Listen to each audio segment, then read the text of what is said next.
Hello friends, I am Bindu Sampath, Internationally Certified Makeup Artist and Hairstylist. ഞാൻ ഇന്നിവിടെ നിങ്ങൾക്ക് ഒരു ചെറിയൊരു ടിപ്പുമായിട്ടാണ് വന്നേക്കുന്നത്. എന്താണെന്നറിയോ, നമ്മൾ കല്യാണത്തിനൊക്കെ മേക്കപ്പ് ചെയ്യുമ്പോൾ ഗ്ലിറ്റേഴ്സ് ആയിട്ടുള്ള, അതായത് ഇതുമാതിരി ഗ്ലിറ്റേഴ്സ് ആയിട്ടുള്ള ഐ ഷാഡോസ് നമ്മൾ യൂസ് ചെയ്യും അല്ലേ. അപ്പോൾ അത് നമ്മൾ ഡാബ് ചെയ്ത് കൊടുക്കുമ്പോൾ പെട്ടെന്ന് അത് ഫോൾ ഔട്ട്സ് ഒക്കെ വരാറുണ്ട്. അപ്പോൾ ആ ഫോൾ ഔട്ട്സ് മാറ്റാൻ നമുക്ക് എന്താണ് ചെയ്യാവുന്നതാണ് ഞാൻ ഇന്നിവിടെ പറയാൻ പോകുന്നത്. അതായത് നമ്മളെപ്പോഴും ഇതെന്താ ബ്യൂട്ടി ബ്ലെൻഡർ, ഇത് നമ്മൾ ഫൗണ്ടേഷൻ അപ്ലൈ ചെയ്യാനാണ് യൂസ് ചെയ്യുന്നത്. പക്ഷേ ഡ്രൈ ആയിട്ടുള്ള ഒരു ബ്യൂട്ടി ബ്ലെൻഡർ നമ്മുടെ അടുത്ത് എപ്പോഴും കരുതി വയ്ക്കുക.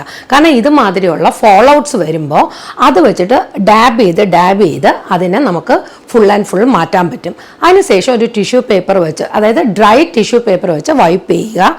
വേണമെങ്കിൽ വീണ്ടും ഫൗണ്ടേഷൻ നമ്മൾ റീഅപ്ലൈ ചെയ്യുക. അപ്പോൾ നിങ്ങൾക്ക് ഇന്ന് ഈ ടിപ്പ് ഇഷ്ടപ്പെട്ടു എന്ന് ഞാൻ വിശ്വസിക്കുന്നു.